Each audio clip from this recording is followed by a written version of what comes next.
welcome. I'll first start by introducing myself. So, as I said, I'm Cheryl Bullock. I'm here at UNC Chapel Hill. Prior to coming to UNC, I was a high school social studies teacher. I went back to graduate school in curriculum and instruction, and for almost 20 years, I've been working in a school of education in the field of teacher education. Most of my work has been around social studies and around technology. So you ask, how did I get from there to experiential education? I teach in one of our programs, the MED for Experienced Teachers here at UNC. It's a master's program for practicing teachers, and we have a course entitled Reinventing Teaching. And in this course, we really push our practicing teachers to rethink their practice. And one of the exciting components of that course is a residency week, where the teachers either have the opportunity to go on a North Carolina Outward Bound course or the opportunity to work on a local farm with the Durham Public School System.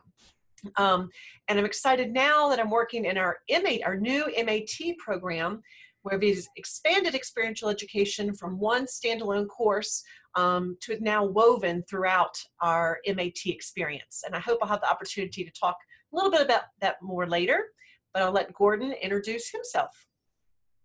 Thank you, Cheryl, and welcome to everyone. I love the diversity of people represented here. I was tremendously excited to see people in Kuwait willing to be here at 10:30 at night, and also folks representing the Jamse Academy, which I know something about Arunachal Pradesh from my travels in India and Nepal, and have a deep admiration for that culture. So I look forward to all of you providing your expertise and comments that will enrich us all as we go forward. I got into experiential education by direct experience first. My parents were in the State Department, so up until middle school age, I spent most of my childhood in Asia, in Hong Kong, Singapore, and India, Taiwan. Came back to the country in '68, and then went to summer camp. And summer camp, a Harvard professor once said that, or president actually, once said that the summer camp was perhaps America's most significant educational contribution, and that certainly was so for me, because that set me on the path of lifetime outdoor adventure that I've followed ever since. I worked from 1975 to 1992 at the Nantahala Outdoor Center, and at the time also taught many river courses in whitewater for North Carolina Outward Bound School. And then when my wife and I started our family and we realized we couldn't be recreational nomads all around the world, we decided I wanted to pursue a degree in education, so I got my certification and master's at Western Carolina University. And then in '92 became a principal in the Asheville City Schools. So I was able to fuse these two loves of experiential and outdoor education and then academic and public school service into one, and had just a wonderful 25-year ride in the Asheville City Schools.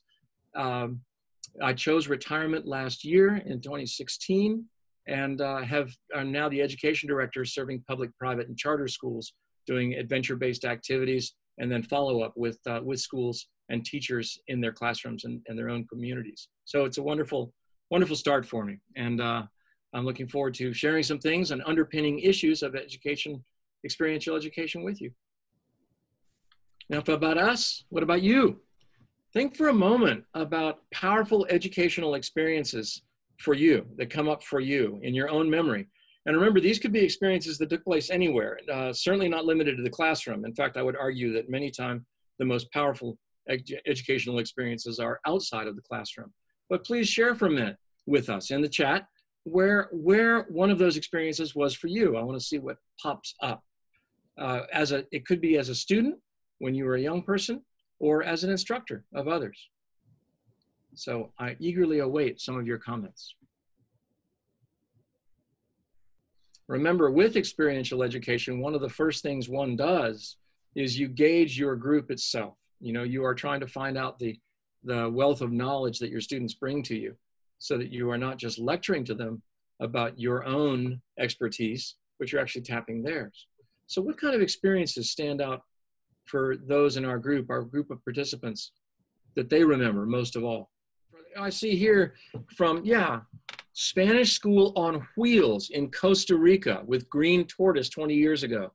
I see Ed Maggart weighing in. The earliest experiences were on grandparents' farm. Jeanette says that a powerful educational experience was in Toastmasters. Christy says anytime she tries something new in the classroom. I know that well. Something we can refer to as the index of comfort, perceived emotional risk and physical risk. How far out on each one do you go? A camp counselor for Winnie, most powerful experience she had. The most significant is when it doesn't go well and learning from those mistakes. Indeed, those are wonderful representative, and notice the emotional resonance that happens there, because we're going to come back to emotion when we get to Kolb's loop of experience. But let's go forward now. Oh, there's one more came in. Ted, community colleges, studying abroad. Now they're starting to pour in. Moving to Morocco to start a business. Living in a different environment. Again, that comfort scale. My life started in international travel as a child, and in Hong Kong and Singapore and elsewhere, and always coming into a new culture with that sense of uncertainty and expectation and interest. Wouldn't it be great if all education could tap into that? Watching an OB instructor when I was an adult student on an OB trip. It is admirable to see those things and other people put them into place. So you see some themes coming up here. Let's explore some of the underlying aspects of those themes and three giants of 20th century education, experiential education. Some of this may be very familiar to you. I do find when I come from the field, providing field experiences and go into the classrooms and ask about these names, I'm quite often amazed by people have a dim understanding of Dewey and Hahn and Kolb, but they really aren't up to speed on them. So this is diving in for a bit of an academic review of these people. And I welcome your expertise in these areas as well. It may well exceed mine. So let's go forward. Actually, I'll go back one step. I just want to talk a bit about framing. Experiential education, this is a theme that has gone a wing of progressive education. What we're talking about is 19th and 20th century, but it goes all the way back to Socrates, Plato, Aristotle, up through Rousseau and Pestalozzi, Maria Montessori, Dewey, Hahn, Luther Standing Bear, Paulo Freire, Juliet Lowe, Sylvia Ashton Warner. And these are sort of a European and Americanized list. Confucius talked about this. This is 2,500 and 3,000 years ago. And the point is this. I believe that experiential education is grounded in a learner making meaning from personal experiences where the teacher is a participant in the process, but not the sole source of the learning. Let's go forward. Well before Dewey, yes, even before Dewey, there was Aristotle. And he said, and I love this because it's almost like a koan from a Zen master. He said, for the things we have to learn, before we can do them, we learn by doing them. It sounds like a paradox. It sounds wild, but we know you got to do it. You got to jump in. And kindergartners know this. Graduate students forget it. So let's go forward a bit. In the 19th century, William Hayslett has a great phrase. He was an art critic and social critic in early Victorian England. He said, whatever interests is interesting. We see this again and again in education, that if people want to learn something, you can't stop them. If they don't want to learn something, you can't make them. And so Dewey's great contribution was about gauging toward individual interests. But this is tapping into a theme that we see through history. Let's go forward. So what do your experiences have to do with John Dewey, Kurt Hahn, and David Kolb? Dewey, I love this quote because I think it's one of his most significant accomplishments. He brought teachers out among the students. Instead of being the sage on the stage, you come in, you've heard the cliche about the guide on the side, teachers working with students in wrestling with problems, students and teachers together. Let's go to the next one. The way I'm placing Dewey, because any of these people or thoughts would be worthy of a lifetime of study individually, each of them, Dewey, Hahn, Kolb, but to compress into the short time that we've got, I say that Dewey's big impact is first as a philosopher, and then applying that philosophy to experiential education. He was Vermont born, back right there at the beginning of the Civil War, went through 19th century schooling, public schools, was a teacher for a while in Pennsylvania and Vermont, on to a PhD, blue chip academic career, at Johns Hopkins, Michigan, University of Chicago, where he did his famous laboratory school, and then to Columbia. He is a very dense writer. A lot of people refer to Dewey, but not a lot of people read him. And I've heard it said somewhere, and I wish I could find the source of this quote because I like it so much, that reading Dewey is like hearing the voice of God in your ear going on and on and on in a run-on sentence and then clearing his throat. And I really love that description.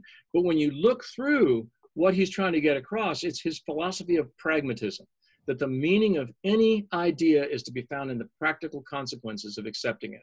He said the only way to know the world is to be in it, that knowledge is a tool for acting in the world and changing social outcomes in it. That the purpose of all knowledge was its usefulness to the individual. This is an educational philosophy, or a philosophy known as pragmatism. William James was a famous leader of it, as was Pierce. But what they were prefiguring we try to boil it all down in experiential education from words to experiences. And in Outward Bound, they talk about three things happening. What happened? So what? Okay, so what? And then now what? And that's for everything from making your camp to discussing a very abstract academic philosophy in a Paideia-style Socratic seminar. Dewey was, by his own assessment, a pretty progressive, a radical. He called himself a kind of radical liberal.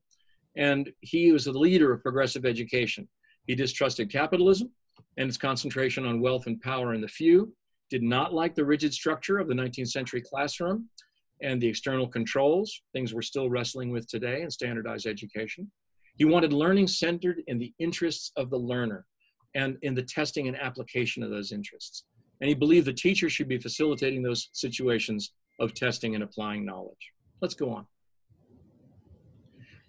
He worked, one of his great places of traction initially was the famous laboratory school, which still exists, and there's a website we'll give you a link to, in Chicago, where he was trying his hand at having this open classroom generated by student interests. Here's an interesting admission. Dewey was a great philosopher. He may not have been such a great classroom teacher. He actually had difficulty maintaining order and some classroom management. So this is a tension that goes on in experiential and academic education all the time. We'll talk a little bit more about pattern establishment and pattern interrupts. He's got intellectual inheritors like Cornel West. And I think if you've ever heard Cornel West speak, the wonderful dynamic philosopher and professor up at Harvard, where he's tying moral, conscience, and social activity to heart and mind, I think Dewey would have approved of that. Let's go forward a bit. I say this when I'm working with students in college. What's wrong with you young people today? Now, I also immediately follow by saying, I don't believe there's anything wrong with you young people today. But older people like me have been saying it about young people for 3,000 years. So I put it to you, webinar participants, what's wrong with the young people today? Add in on your chats. What are some of the things that you think are wrong with the young people today? I await with interest. And let's see if it comes up with what Kurt Hahn did. I'm going to look at the chat.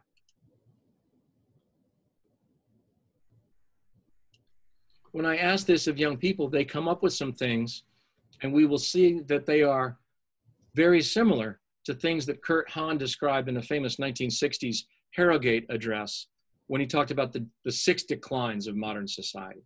So what do you think some of these things that young people manifest that are wrong today? There's nothing wrong with young people. It's just that adults see them as wrong. I agree. Nothing wrong with them. But when I ask this of young people, they come up with a list. And I see here from Winnie, they expect a society to meet their needs, but society expects them to adapt to society. Sense of entitlement, perhaps? I don't know if there's anything necessarily wrong with young people. They're inexperienced. All right? Entitlement mentality. Very interesting. We're going to come back to that. Sometimes they have issues with delayed gratification.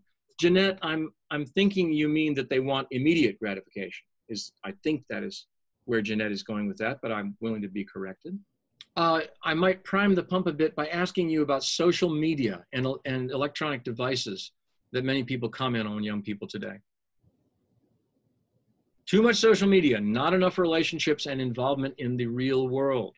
They aren't given the chance to be actively involved in their world until after college, so they become passive receptors, not only of knowledge, but of all things they need. Passive receptors. Kurt Hahn, Dewey, all these people would, well, as you'll hear the phrase from Hahn, crew, not passengers, is the ideal descriptor of a good class setting, or any learning setting. So those are wonderful, and I thank you for sharing those. Let's go forward to what Hahn said. Yes, they've learned to pass tests, but not always think, indeed. Let's go on to what Hahn said. Hahn, in his Harrogate address back in 1960, he died in 74, he said there's 6 declines of modern society. A decline of fitness due to modern methods of locomotion. I don't know in some of these other countries, but in America in the last 30 years, we've gone to a national epidemic, a pandemic of obesity and lack of fitness. Why is this? Decline of initiative and enterprise due to the widespread disease of spectatoritis. Now remember, he was writing that in the 1960s when it was radio and television. Now we have even more distractions, things to watch rather than do. Decline of memory and imagination due to the confused restlessness of modern life. It is wild to read this now in 2018, and he's writing this in 1960 and talking about it back in 1922. Decline of skill and care due to a weakened tradition of craftsmanship. A decline of self-discipline due to the ever-present availability of stimulants and tranquilizers. And in America, we have a drug epidemic on our hands. And finally, a decline of compassion due to the unseemly haste with which modern life is conducted, or what William Temple called spiritual death. This is profound insight, and it's something that Hahn really cut right to the chase on. Let's see where he went with it. Who's Kurt Hahn? Some of y'all might know him well, others may not at all. He was a German Jew who was a great educator, lived in Germany in the early 20th century, was born in the 19th, just like Dewey, didn't like the rigid classrooms of the time. More so than Dewey, he was precise in his application of challenges to kids right away. He was very practical. He never finished college. He did attend Oxford, but he never got a degree, and yet he led some of the greatest schools in the world. In Germany, Solemn, Germany in the 1920s. He was chased out of Germany. He had to flee for his life because of his opposition to Hitler in the early 30s.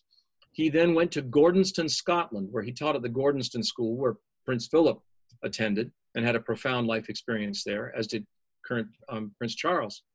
And then created the first Outward Bound School in Wales in the Second World War, which was a basic seamanship and survival school for young people. After that, the United World Colleges owe a lot to him. He was an intellectual and a school leader and very, very practical. He was disenchanted. And so he said, let me apply my enchantment to making meaningful experiences in nature, hardship, struggle, joy, with a collaborative team, crew, not passengers, in open boats and on the mountains.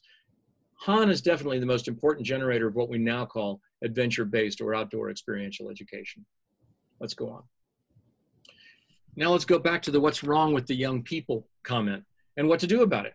Hahn said, and his 7 laws of solemn school back in 1922, this is what a school must do, what we must teach. And these themes are echoed again and again today at Outward Bound and in experiential schools all around the world, and there are many. But you got to give the children the chance for self-discovery. You must have the children get an opportunity for triumph and defeat. In other words, failure. They must fail at difficult tasks. This is something easily said, but not really readily followed up on. Most people don't like failure. They regard it as bad. It is in fact necessary. Some people call it scientific method, experimentation. The third one, give children the opportunity for self-effacement in the common cause. And then the fourth, and this is very important, provide periods of silence. Silence. You can try it for yourself right now. In the midst of all my talk and chatter, simply breathe in, exhale, and smile. And you can actually feel a chemical welling up of calm and a willingness to engage in the task at hand. Train the imagination. Do things that are challenging artistically, aesthetically, and that you require participation and planning. Very importantly, make games important but not dominant. play, creative play, competitive play, but most importantly, internally challenging play, not watching others. And then finally, and I think this is very important and touches back on some of your entitlement content or comments in the chat, that free the sons, at the time they were sons, of course now they're co-ed schools, boys and girls, the children of the wealthy, free them from the powerful and the enervating sense of privilege. And this is something that I have seen as an educator across the spectrum, from people at the upper end of the socioeconomic spectrum to people at the lower end, at least in America, a strong sense of entitlement, that we are owed something. Han would disagree. Okay, next slide. Now let's jump to process. And let's talk about David Kolb, because here's the person tying it all up for us. Kolb's contributions were as an educational and social psychologist in the 70s, where he articulated and codified something called, it's the central process theory in experiential education, called Kolb's loop of having an experience, thinking about it and reflection, abstracting, what does this mean in other aspects of my life, and then testing by other experiments again. Interestingly, he started as an educational and social psychologist, but now he's at Case Western University's School of Management, a school of business leaders, which, going back to Dewey's philosophy underlying the usefulness of all this, it's interesting that a person with this philosophy would go to a business school where, in the great engine of change that capitalism is, whether you love it or fear it, or maybe a little of both, that he can control the direction of that engine by helping steer students toward thinking about this process. So let's look at his process. The loop of Kolb is the concrete experience itself. As quickly as possible, you thrust people into a concrete experience. Even on a lecture-driven class like this one, we asked you about yourself, about your own experiences, so you can go to an emotional place that you can connect with. The next part of it is reflective observation. You're watching, you're checking things out, your own feelings, the feelings of those around you. Then you go to abstract conceptualization. You're thinking about it. How else does this apply in my life? And then you create other tests. Then back to concrete experiences, continue, repeat for the rest of your life. Let's go to the next ones. So to sum up the contributions of all three, Dewey had an influential underlying philosophy of pragmatic application of using knowledge to the changing of social conditions. Teacher gets off the stage and is involved in learning with students.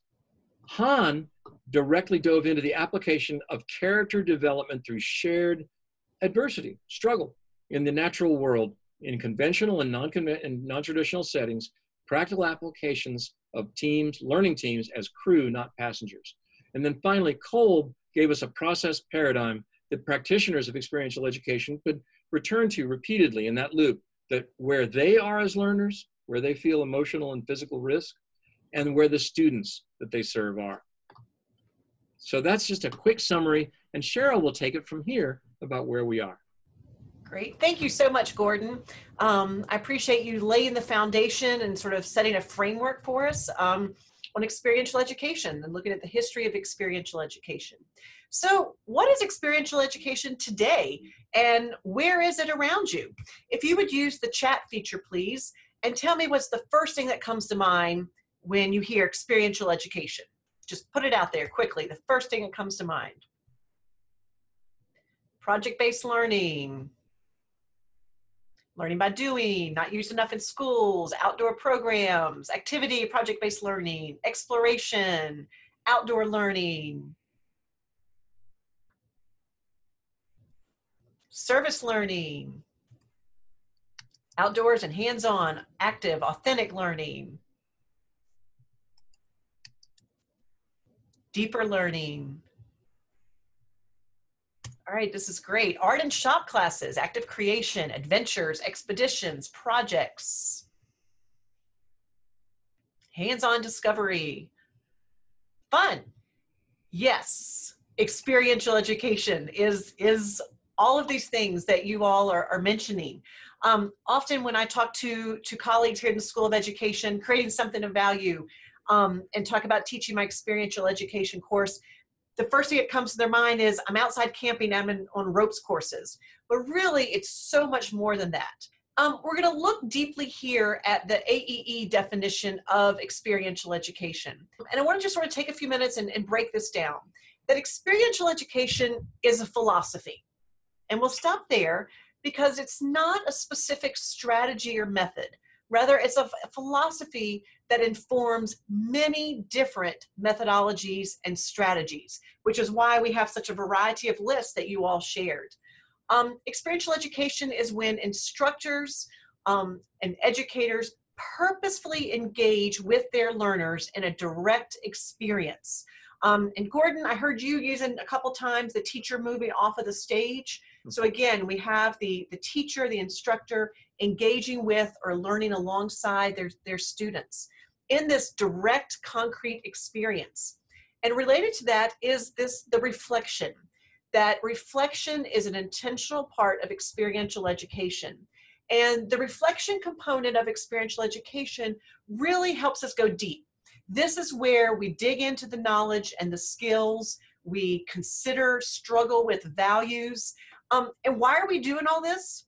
We're doing it ultimately, as Han told us, so that we can contribute to the world around us and to the communities that we're involved in. So I think it's sort of important to I think that definition takes so much of what Gordon just shared with us. Some of the key elements that I think of when I think of experiential education that are different than some of the traditional education that I've done and that we see in many of our K-12 and schools of education environments is the role of teacher and instructor and student, that we're learning alongside of one another, that the teacher no longer has a black box of knowledge that they're imparting to their students. Instead, they're co-constructor of knowledge and skills. That learners are engaged in different dimensions, sometimes intellectually, emotionally, socially, soulfully, physically. That experiential education is complex, it's messy, and it really looks and attends to the whole learner or the whole child, as we often say in our early years in K-12 schools. There's an element of risk-taking. When I'm working with young learners, I like to use the picture of a stoplight. And I use the green or the go, and that's our comfort zone. And that's where most of our K-12 learning takes place right now. Knowledge is being passed to their kids, they're passive learners. It's a very safe place of learning. We don't want to take our kids to the red or the stoplight because that's panic, and learning's not going to happen in the red or the panic zone. But experiential education moves our learner to the yellow, where we're all stretched a little bit. And it's where we have those points of disequilibrium that growth really happens. And all of this is great, but we have to remember the key piece of this is to reflect on the learning process so that we can ultimately transfer what we're learning outside of the classroom and to other learning situations. So experiential in K-12, it's huge. And so Gordon and I were really struggling with how do we cover this in the short amount of time that we have. And Gordon and I both use a book in our courses, Teaching for Experiential Learning by Werdinger and Carlson. And they have a nice framework with thinking about basic approaches of experiential education. And Gordon likes to call this the APPS, the active learning, place-based learning, problem-based learning, project-based learning, and service learning. We're going to talk briefly about these today, but really trying to cue these up for the future webinars, because in those sessions, they're going to be going more deeply into what this looks like in K-12 schools. I think it's important to note, too, that often these don't stand alone, that often place-based learning has an element of service learning or project-based learning. And active learning should be really woven throughout all of those. So we're simplifying it a little bit, but we do hope that you will see them all moving in a more fluid way. So we're first going to look at active learning. So active learning is when we have a direct experience that's then coupled with scaffolds or methods or strategies that then help the children or help learners process that experience. In our classrooms, this might take the place of role plays, simulations, case studies. And again, within each of these, we need to have that intentional reflection so we can consider how it might transfer into other learning environments. It's important to know that learning is active rather than passive. And often the teacher doesn't have all of the answers when they engage in active learning in their classrooms. Cheryl? if I Yes. may contribute, a really good example, people are often intimidated by experiential education because they think it's going to involve lots of props or outside adventures or is all games and initiatives. And it's far from that. A very good example of active learning that requires no tools, but is really a habit of mind that one can teach in a class is the Paideia methodology of Socratic questioning and class discussions that many children are unskilled in doing. And their model of discourse is what they see on television, which is really verbal assault. And if you can teach them in a socially safe class where they can contribute ideas, there's a wonderful movement called philosophical chairs where you actually physically move if somebody on the opposing side says something that makes you think for a moment and agree with them. That's a good example of active learning, really with quite a academic thrust to it, but no special tools other than the training of the culture of your classroom. Great. Thank you, Gordon. We'll move on to our next in the apps framework, and that is we put together for the purposes of today, problem-based learning and project-based learning. And in this inquiry-based learning, there's often a messy problem that teachers and students have to grapple with. And again, the teachers don't always know the answer, or they don't know where the students might go. The research is authentic. A recent story that I heard was in a third grade classroom, the children were asking for a makerspace in their classroom. And the teacher said, well, I'm game, but I've never had a makerspace in my classroom before. Let's figure out what we can do about this together. So together, the teachers and students researched what should be in a makerspace and why it should be in there. They had to consider the economic aspects, how they would raise money for the objects to be in the makerspace, what they would do with it when they ultimately had it. And this was not something the teacher had in her lesson plans in August when the school year started, but together they worked on this and learned throughout in an interdisciplinary way. Gordon, you had was it a composting example that you were sharing with me? Yes, it was great at the Hall Fletcher Elementary School, which was a high poverty school where I served as principal from 2011 to 2016. The students were concerned because what they learned in one of the classes about the amount of waste that we were throwing away from our cafeteria. And so they researched a local person named Danny's Dumpsters who was running high heat composting. And we actually, because of the proposal of the kids to the superintendent, we were able to reduce the waste stream out of our cafeteria by 80%, which is a significant social accomplishment, as well as some great science with basically aerobic and anaerobic processes of decomposition. So it's just great stuff, and all generated by the kids. Great. Thank you very much, Gordon. And at the end of our presentation, we're going to share some links with you where you can go and watch some videos and do some other readings related to these different types of experiential education to get some other models for how you might use them in the classroom. But we'll move on to place-based learning. And place-based learning is place-based learning. It's learning grounded in your local community, often interdisciplinary, and often not just the students and teachers going out and taking learning in the community, but often giving back to the community. A middle school that I do some work with, years ago, there was a big big oak tree in the front yard of the schoolyard, and they were cutting it down. And so the science teacher rushed out to do a science lesson around how old this tree was. Well, then the language arts and social studies teacher started asking questions about what this tree might have seen over the years. So the kids began conducting oral histories with local community members to see what the school was like when the school was built in the 1950s. It was an all African-American school before school desegregation. So the students began to sort of peel back the curtains of the history in their local community. By interviewing the local community members, they created maps that they hand sketched maps of their local community. They ended up going to the state archives and looking at old maps and comparing the historical maps with the maps they had created with community member stories. They found some discrepancies between those two maps, and they had to investigate some of those. And all of this was an exciting way for the kids to engage in their community. It was also a way they gave back to the community because they eventually published these oral histories and were able to share them with the school and the community members. Gordon, do you have a place-based example you'd like to share? Well, personally, I had wonderful success that I stumbled into in the early 90s when I had come into public education from my background as a whitewater person and training on rivers, was a river-based curriculum for the French Broad River, which flows through Asheville, North Carolina. And with my 7th grade students on a very small grant for $2,000, we made the unifying theme of our course of study the French Broad River itself. We went looking for the source. We wrote river poetry. We rowed across it. We measured its depth, and we made estimates about its volume of flow in cubic feet per second. It was fully engaging thread of inquiry that went throughout the whole year that followed the journey model. It was very successful, and I was blessed to receive a National Teaching Award for that, a Milken Award, which got more attention for that kind of teaching.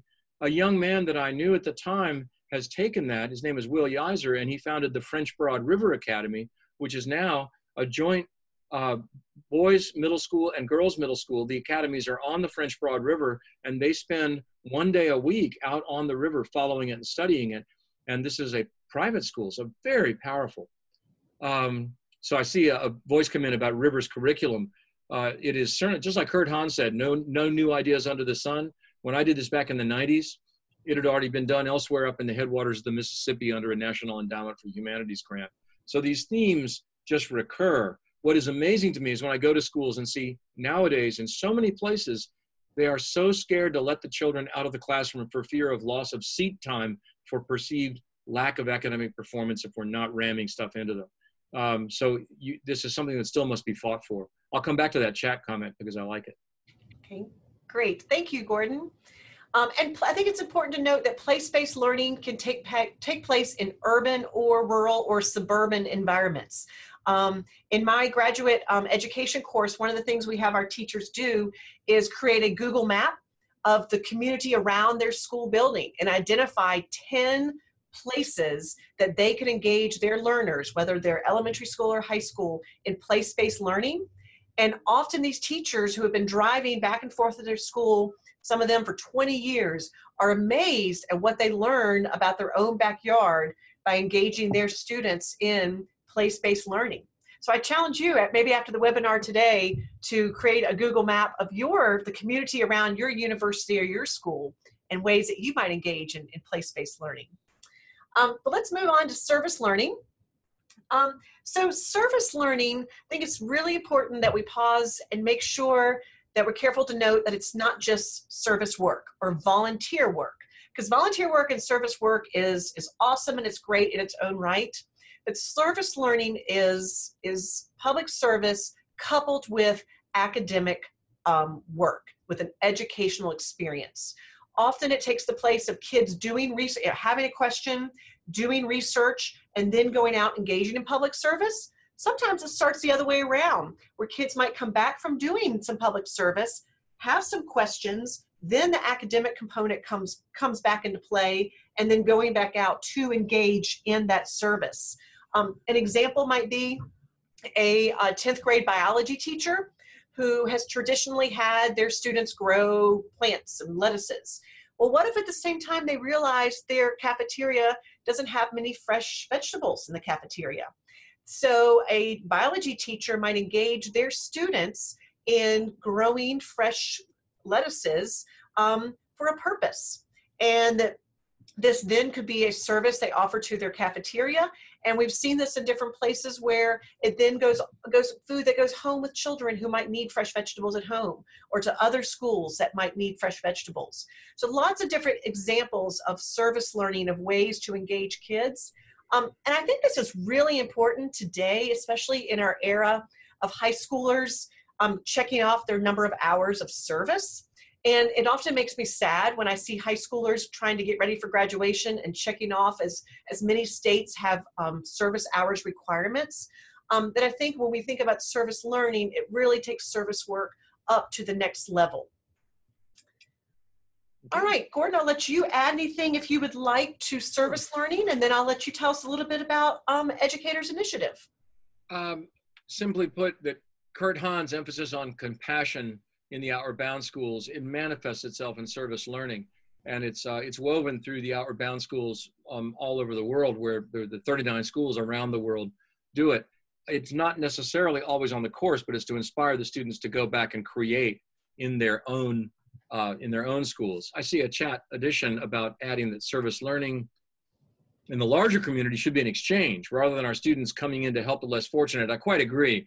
And there's some fascinating research on this about how one incorporates oneself into the community without being patronizing. A good example would be at my recent school using a community partner, the YMCA, where they had a food truck that brought from the Manna food banks a lot of fresh vegetables to our school on a regular basis. And the students there were working as crew to hand it out, but it's not like it was going to the less fortunate. I mean, there were teachers lining up to get their avocados and their fresh produce and whatnot. We all would get our bags. So we're sort of shoulder to shoulder there, parents, students, and teachers taking advantage of this community resource. And the kids saw that very clearly. So I think your point is well taken. So going from service to going to how does one light a fire under your teacher community? And this goes back to the first theme of experiential education. You can't talk about it. It's not, as Thomas James of Columbia University says, not a catechism you can recite. What we offer at Outward Bound, and this is not a sales pitch for Outward Bound, this is just what I do as educational director. It can be done many ways in your school, is you must have shared experiences with your teachers. The outdoors is a great way to do it. You don't need to rappel off cliffs or carry 50-pound packs around. What we do is provide an 8-day wilderness experience, a very challenging one for a blended group of teachers from public, private, and charter schools up and down the East Coast. And then we stay with them throughout the whole year saying, how does one apply that power of personal experience to your own classroom? But you got to have the personal experience first. This is actually grounded in research. Brick and Schneider, back in the 90s, ran an extensive review of school reforms in the Chicago area. And really the only thing they could find that correlated with improved school performance was getting teachers to bond together and trust each other and their leaders. In other words, team building. In other words, crew, not passengers. What I have seen as a public educator is teachers who I have outdoor or just intense bonding experiences with, I know better after a day or two than people I could have been in the building with for a decade. And this does translate. This is the old argument when people put the microphone in your face and go, so how are your test scores? You have to do this team building first in order to get a cohesive community that the students then interpret as important to them so that the academics will rise. End of sermon. All right, so Gordon has his Educators Initiative. Here at UNC, as I mentioned when I was introducing myself, we weave experiential education into two of our programs in a very similar way. In both our MAD for experienced teachers and our MAT program, we have this one residency week where the students opt to either participate in a week-long Outward Bound course where they're in the mountains of Western North Carolina. They're outside for the week, carrying everything on their back, doing some rock climbing, lots of hiking. Faculty go along with our students on course. But we know that's not for all of our teachers for whatever reason. So we also have an opportunity. We partner with Durham Public Schools where they have a hub farm. And our teachers engage in service learning for the week. So they are on the farm all day, every day. They do get to go home and sleep in their beds, which is differently than our Outward Bound folks. But their service learning that they do on the farm ranges from building gates or fences to painting signs, developing curriculum, clearing hiking trails. All in all, they're having very similar experiences to Outward Bound with group initiatives and team building. And there's risk-taking there. Using a chainsaw to cut down trees to clear a trail, that's risk-taking. And so our teachers come back and we spend a lot of time debriefing the experiences they've had and then also thinking about how they're going to transfer those experiences to their classrooms. My colleague Jocelyn Glazier and I have been doing research with, we have about 200 teachers that have been doing this work over the past 7 years. And when we look at the data that we've been collecting over this time, we clearly see some themes that come out. And one is when we visit our teachers and engage with them in their classrooms years after the experiential experience, we do see a shift in the role of teacher and the role of student, that many of these teachers are shifting to be more of a facilitator in their classroom, and they shift the responsibility of learning from themselves onto their student. Another theme that we see with visiting our former students is many of them are developing intentional classroom community. You've heard Gordon say a number of times this thought of a crew. And the teachers are doing this in daily practice, in developing community, collaborative learning, and peer support in their classroom. Things like recognizing that everyone has strengths that they offer the classroom community. We also see with our teachers a sense of risk-taking. As many of you know, teaching can be an isolating profession where you go in your classroom and you do your work for the day. But we see these teachers have a willingness to ask for help and to show a sense of vulnerability because they've been vulnerable on the farm, on Outward Bound, or engaged in some of the coursework that we do. We also see them opening up to their students when it comes to risk-taking. And to being willing to admit that they don't know everything or they're not quite sure how to make this maker space in their classroom. So there is a sense of risk-taking that translates from rock climbing to the third grade classroom.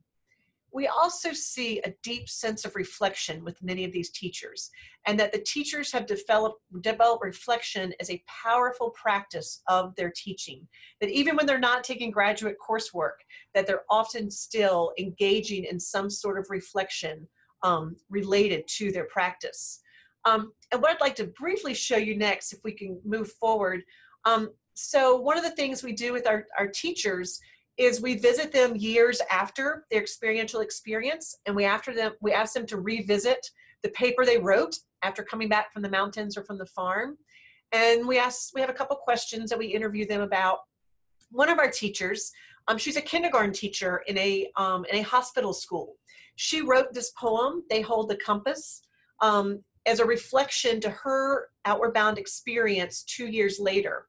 And I'm just going to highlight a part of this. Anna says, something strange has happened in my classroom. The space is hardly recognizable at all. The buff floors are now meandering paths, and great pines grow over what there once were walls. My young students stand before me, taking it all in, their eyes bright and wide. Each holds a compass in one hand, a map in the other, yet they look to me as their guide. And I'll skip to the next slide for the sake of time. Each one of us has a fire inside. Experience fans the growing glow. One step past our comfort zone, we learn there is more in us than we know. And I just think Anna just really captures how her experiential experience has transferred over to her daily practice, working with the students in her classrooms. The next couple of slides you'll see here, you can return to these. There's some readings and links that you might want to follow, some videos. I don't know if you want to say anything about any of them in particular, Gordon. I do. The one that's up right now, the K-12 videos.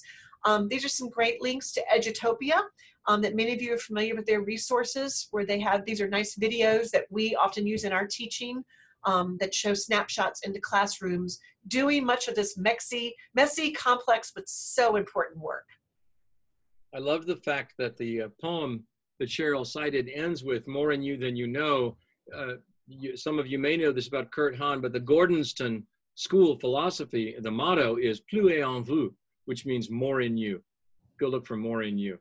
Thanks for listening to us. This has been wonderful. Let's open it up a bit and see what things pop up for people in thoughts. I've loved some of the comments that have floated up in chat, and I did see one of these notes about teachers having to be ready to take risks. It is true, and whenever you sign on to the struggle for progressive education, it's like T.S. Eliot, there's only the struggle for us to recover what has been lost and found again and again. And so it rises and falls like a wave. Different schools, different administrators, different superintendents are either hostile to it or very supportive of it, and that creates the culture where teachers can take risks. But it all boils down to people understanding how to build community. So, your questions. But one of the questions just came up that I really liked let's see, it was about mentioning technology in the classroom in an experiential way. Any great hints and tips you could provide? Let me offer a very simple one. I went down to UNC. One of the great parts of my job is to go down and work with Cheryl and her colleagues and the MAT students. And we were working with English language learner, instructor, student teachers. And so first we did map and compass. So you use a basic map and compass, one of these right here. All right, so we taught them basic map and compass skills out there on the campus of UNC. Then we walked around taking pictures of geometric and letter shapes around the campus. And then we embedded that. We went back to the classroom, and that's so about 90 minutes outside, wandering around, taking pictures on compass readings. We then created a map on Google My Maps, which then is an artifact that they could use. And these students immediately went out to My Maps, used it with their own English language learners so they could create an artifact that they could go back and edit based on photos, based on their own experience, and then working their own language into the My Maps. Remember, that's not Google Maps, it's My Maps by Google. And that's a quick technological application that has rich levels to it that you can go back to again and again to improve and edit, which is a key of academic performance, is editing your work. So that was an answer to that. And any of you want to take any of these that? Gordon, you see the one from Stuart about NCOBs? Yes. Stuart, we do have, there is a website for NCOBs, www.ncobs.org, N-C-O-B-S, and we have pull down panels there. If there's any problem finding it, you can reach me through the Collaborate EE site, and I will come back to you directly. Because not only Ed Maggard, I think it was on this as a commenter, his college school in St. Louis, we did a wonderful pilot program at Ed's suggestion. Rather than the Educators Initiative, we took 7 teachers from the same school for a 5-day wilderness course, which bonded them incredibly, and then used them as expounders and models of experiential education back in the school itself. So yeah, I can work with you on that. So I see Deborah's question. And Deborah, thank you for asking your question about classroom management and order. That's so important because this is hard stuff to do. And you can't walk in on day one and start doing this. And one of the reasons we often can't is because our kids aren't used to learning in this way. This is not the way most schools are set up. And we really have to almost retrain our kids to what is learning, to asking questions, and to being active. Because sadly, too many of our kids have been sitting and being talked to for so many years in the classroom. And so I like to think about scaffolding it up, and I even do this with my university students because they come into the classroom and I've got to build community with my students so that we can trust one another and work together. And even with undergrads, we have to sort of build up, how are you going to be accountable to one another? I'm going to share one resource, Journey Towards the Caring Classroom, Using Adventure to Create Community. This is a book that the folks at Outward Bound introduced me to, and this is a great resource for community building activities that start very small and can help sort of move your students through a progression to eventually to build up to some more of this engaging work so that you are comfortable taking them out of the classroom and doing some of these activities. So I do suggest this resource. The book is, I'll type it in the chat room for you. Another great one on show and tell is this wonderful book that I got from Cheryl. See how we cross-pollinate? It's called Open to Outcome by Jacobson and Ruddy. This is the 2nd edition. I like thin books with big ideas. And this is a 5-step process for facilitating experiential education. And it's wonderful. It's exactly about that issue of building classroom culture that Deborah mentioned. Remember, Dewey got his butt kicked too. He had a hard time with this. So you've got to have a pattern establishment of what are the non-negotiables in our classroom, and you build that with kids. So I quote from the great educator, Bruce Springsteen, who said, "A great band is a place where you can be adventurous and be safe." And so if you go to kids in your classroom early and say, "I want to have a lot of learning adventures with you," but we can only do it if I can trust you to be safe. Let's discuss what is non-negotiable in our class. Everything else is negotiable. So you set those paradigms, co-create it with them, share the power, and then have it up on the board so they can remember, oh yeah, we said we would do this. That's worked really well. And Gordon, I think a parallel way to think about that is when I've headed out on my Outward Bound courses, our instructors, it's safety first. Yeah. And they very intentionally work to build community and teach us, as those of us who aren't used to being in the backwoods of North Carolina, both safety and outdoor skills. And that's a similar way to think about what we need to do in our classrooms. I saw someone here had put in a great question about how does this fit in with standards? How does experiential ed tie into things like standards? It's really straightforward. Anybody can look at any of the curricula, like the Common Core, go to it, and then think, where does this fit into, let's use place-based learning as an example. Where does my place-based learning of something right in my area, whether I live in the desert or I live with a body of water beside me, like a lake or the ocean or a river, and go to your standards, science standards, and just build from there. It doesn't mean that you have to do this in every single class, because you do have pressures on you, particularly high school teachers teaching on the block schedule when they've only got them for a semester. But you can say, during this semester, let's have at least 3 direct experiences in this place we inhabit. And you're supporting your standards. You can point directly to it. When I did the French Broad River curriculum back in the 90s, I just went to the North Carolina Standard Course of Study for the 7th grade. And I just went through it and said, how does the river teach this? And it was all there with motion, forces, and energy for physics, with math, measurement of volume and flow, poetry, and then nonfiction writing, with writing about the lives of people on the river. It teaches itself. You just use, one of the things I often say to people is, remember, education is composed of 2 things: pattern establishment and pattern interrupts, okay? And so as an educator, you use your curriculum like Common Core for your pattern establishment. You use your trips for the pattern interrupts and the aha moments. It's also worth mentioning that question about behavior management in the classroom and sort of your role as the facilitator of these educational experiences, something we're going to be diving into pretty heavy next week, February 11th at 2 p.m. That's sort of part 2 of this whole thing. What drives experiential education? Understanding your role as the facilitator is a huge part of that. And our presenters next week are going to dig pretty deep into it. And we do welcome everybody to keep this conversation going at our collaborate.org homepage. We'd love to hear from you if you're able to go in directly after this and let us know maybe one thing you're taking away from this session. What's one aspect of your teaching that you think you might change, or at least start to examine and think about based on the conversation we've had today? Love to hear you talking about that on the Collaborate page. And once again, I just want to thank our presenters and thank the entire class for showing up today, engaging in this conversation. We are all working for the greater good, and I think we made a lot of progress on that today. So thanks for being here, everybody, and hope to see you all next week. And please, let's be in touch. We look forward to furthering this conversation. Great. Thank you, everyone.